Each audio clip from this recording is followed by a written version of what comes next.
So now ओला electric mobility limited अब देखिए 43.07 का प्राइसिंग हमें देखने मिल रही है एंड यहाँ पर ना जिस तरीके से 18-20% की तेजी देखने मिली है, वापस से ये स्टॉक टूट रहा है। Hi this is Dev and watching Traders Diary. टूट नहीं रहा है बल्कि कंसोलिडेशन यहाँ पर होने वाला। अभी 18% से पहले जो तेजी यहाँ पर हुई है उससे पहले मैं आपको बोल के गया था कि वो मुझे प्राइस नहीं पता, कोई भी ये नहीं कह सकता कि ये प्राइस से घूम जाएगा, बट ये घूमेगा बिकॉज ऑफ 25 का RSI आपको मिल रहा था एंड ऐसे में घूमना ही था।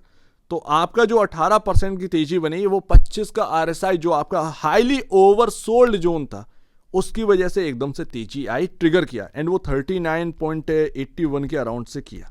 एंड वही मैं आपसे बोला था हो सकता है ये स्टॉक आपको 41 का लेवल दिखाए, जब ये 43 था, हो सकता है 40 का दिखाए, हो सकता है 39 का दिखाए एंड उसके बाद ये चले।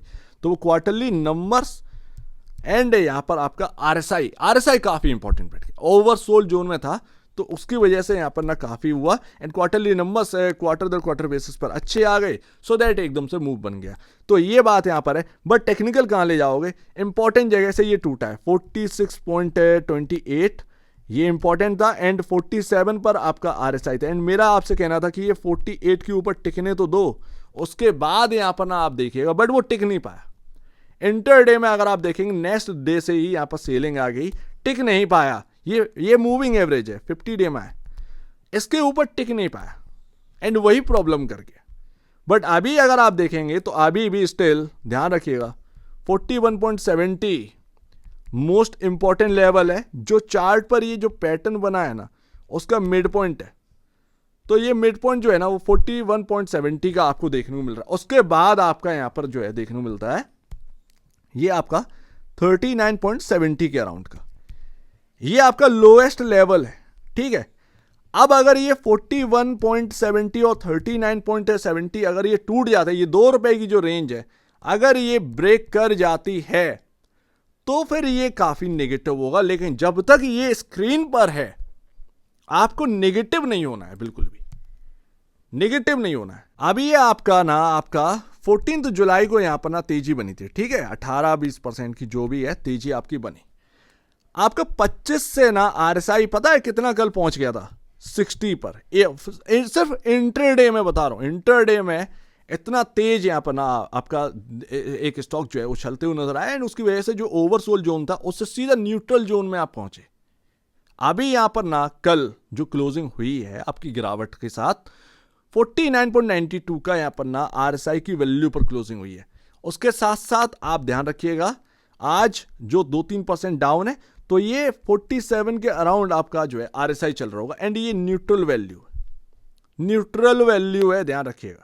आप ओवरसोल्ड जोन से निकल आए, अब आप न्यूट्रल वैल्यू पर चल रहे हैं। अब देखिए इस स्टॉक के अंदर मैंने आपसे एक ही बात करी है, वो महाराष्ट्र का जो शोरूम बंद होने का वो आपके सामने न्यूज आई, उसी दिन आई थी जिस दिन रिजल्ट आए थे। चलो उसको इग्नोर करते हैं, ऐसा कुछ नहीं होता, वो स्टोर दोबारा भी ओपन हो सकते हैं, वो अलग बात है।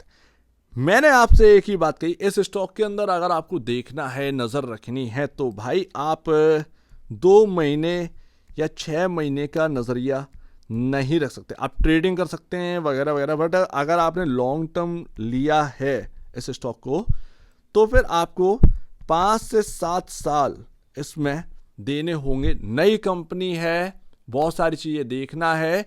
हालांकि ये टोटली एक वेट जैसा होगा, क्योंकि आप देखेंगे कि मैनेजमेंट जो है कभी ऑटोमोबाइल से बिलोंग नहीं करता है। वो एक ऐसे मार्केट में आए हैं जो काफी टेक्निकल है, वो एक ऐसे मार्केट में आए जहां लीगेसी कंपनीज जो है ना वो काफी पकड़ बनाए हुए हैं, ठीक है ना, काफी पकड़ बनाए हुए हैं। तो ये सारी चीजें हैं, तो ऐसे मार्केट में ना ऑटोमोबाइल के मार्केट में काफी टफ होता है यहाँ पर ना कदम जमा पाना एंड टाइम लगता है उसमें। तो 5 साल से नीचे तो यहाँ पर ना काम बनने ही नहीं वाला है, ध्यान रखिएगा।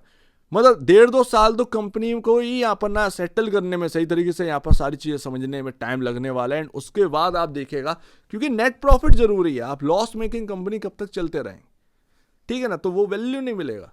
तो मार्केट जो है ऑटोमोबाइल का वो काफी यहाँ पर ना टू व्हीलर मार्केट काफी टफ है। आपको लॉन्ग टर्म में देखना है, 5-7 साल के लिए बैट लेनी पड़ेगी इस स्टॉक के अंदर, उससे काम नहीं बनेगा उससे नीचे। अभी अगर आप देखें तो अभी प्राइस टू बुक वैल्यू चल रहा है 4.3 टाइम।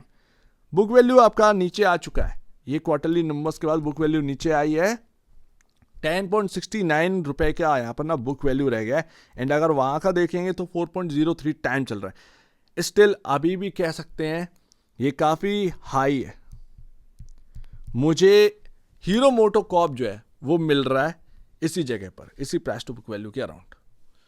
तो लोगों का यहाँ पर क्या है कि भाई यहाँ पर ना ऑटोमोबाइल के अंदर जो लेगेसी कंपनीज है उनके अंदर तो वैसे भी यहाँ पर सेल ऑफ आ चुका है, वो ऑलरेडी करेक्ट हो चुके हैं। तो ओला से ज़्यादा बेहतरीन स्टॉक्स वहाँ की तरफ देखने को मिल रहे हैं। पैसा इधर की तरफ नहीं आया, पैसा उधर की तरफ शिफ्ट होगा। एंड हीरो मोटोकॉर्प की कमेंट्री एंड वगैरह वगैरह सारी चीज़ें अच्छी थी, सो दैट लोग उसकी तरफ ज़्यादा देखेंगे कंपेयर टू आप, क्योंकि उनके पास प्रॉफिट है।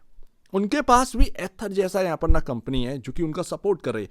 वो भी यहाँ पर ना अगर आप देखेंगे हार्ले डेविडसन जैसी कंपनी जो बाइक्स हैं उनको एक्सपोर्ट करने की बात करें, तो अभी आप जो हाई वैल्यूएशन पे चल रहे हैं ना, इस पर इन्वेस्टर तैयार नहीं होगा बाई करने के लिए।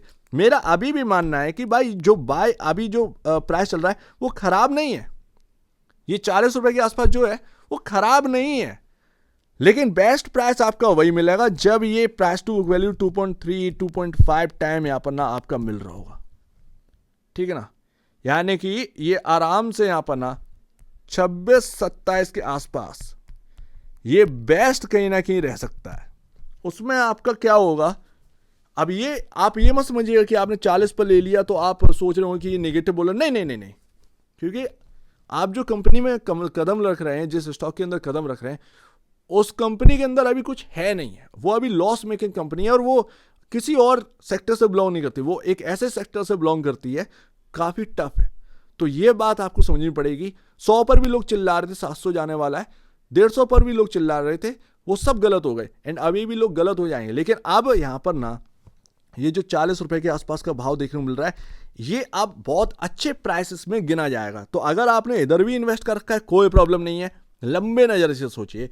अगर आपने 30 पर निवेश करने के लिए मिल जाए और 30 पर आप निवेश कर देते हैं, ये सब वन टाइम करिएगा, एक बार निवेश करो और छोड़ दो, उसके बाद देखना नहीं है। खबरें आती जाती रहेंगी, ये हुआ वो हुआ वो हुआ ये हुआ, ये सारी चीजें चलती रहेंगी, ये एक हवा है, बट आगे सारी चीजें यहां पर ना समझ में आएंगी। एंड ऐसे में रिस्क रिवॉर्ड जरूर देखा जाता है। तो रिस्क रिवॉर्ड अब जाकर यहां पर ना फ्रेंडली होना स्टार्ट हुआ है। ठीक है, फ्रेंडली नहीं हो गया, रिस्क रिवॉर्ड अब अच्छा होना स्टार्ट हुआ है। लेकिन बेस्ट बाई कहीं ना कहीं वो 26-27 के आसपास अगर ये स्टॉक मिलता है तो एक बेस्ट बाई कहीं ना कहीं बनता है इस स्टॉक के अंदर।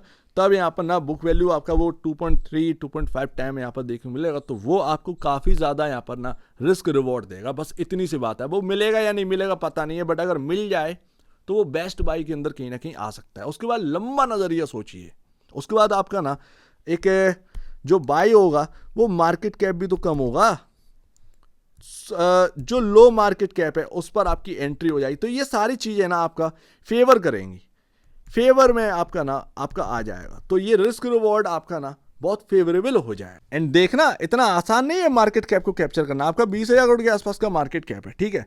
आयसर का देखिए 1.5 लाख करोड़ के आसपास के, जबकि इतना प्रॉफिट है, 4,000 करोड़ के आसपास का प्रॉफिट है, तब जाकर ये 1.5 लाख करोड़ का मार्केट कैप है।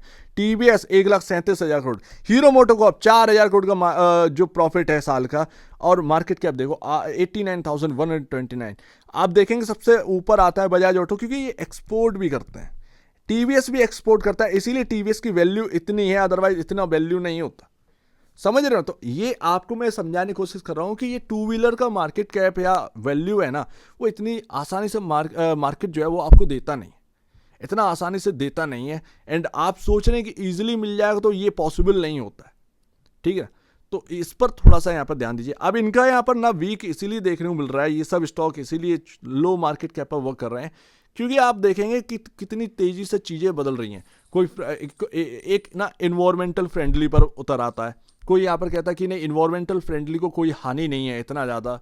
आप देखेंगे कुछ व्हीकल्स आप ईवी कर दीजिए, कुछ व्हीकल्स आप उस पर कर देंगे तो काम बन जाएगा। तो ये अपनी अपनी सोच है, इसी वजह से यहाँ पर देखिए ये मार्केट काफ़ी ज़्यादा यहाँ पर टैकल है। एंड वो आप देखिएगा कि उसकी वजह से वैल्यूएशन यहाँ पर ना इन कंपनी की इतनी तेजी से बढ़ती नहीं। तो ये ध्यान में रखना है कि रिस्क रिवॉर्ड यहाँ पर जब फ्रेंडली हो, आपको एंटर यहाँ पर ना मिल जाए तो एंट्री करिए, बस इससे बेहतर कुछ भी नहीं। उसके बाद छोड़ दीजिए लॉन्ग टर्म के लिए। एंड लास्ट तो बॉस ये आपके सामने दिख ही रहा है, ध्यान रखना भाई यहाँ पर ना 39 एक्चुअल में 39.70 जो आपका लोएस्ट लेवल है, एंड 41.70 ये आपको बस याद रखना है, ये आपको काफ़ी इंपॉर्टेंट रहेगा। वो इसीलिए क्योंकि आप देखेंगे ये इसका ना, ये आपका मिड पॉइंट बस 41.70 एंड 39.70, बस इसको अभी याद रखिएगा। अभी नेगेटिव मत होइएगा जब तक ये यहाँ पर ना आपको चार्ट पर देखने मिल रहा है। अगर ये लो टूटेगा तो काफ़ी नेगेटिव होगा, काफ़ी नेगेटिव होगा इस स्टॉक के अंदर। बट मैं वही तो कह रहा हूँ कि जिसको भी देखना है लॉन्ग टर्म में देखिए, क्योंकि ये लो टूटा वो लो टूटा ये अभी चलता रहेगा, इस कंपनी के अंदर, इस स्टॉक के अंदर चलता रहेगा।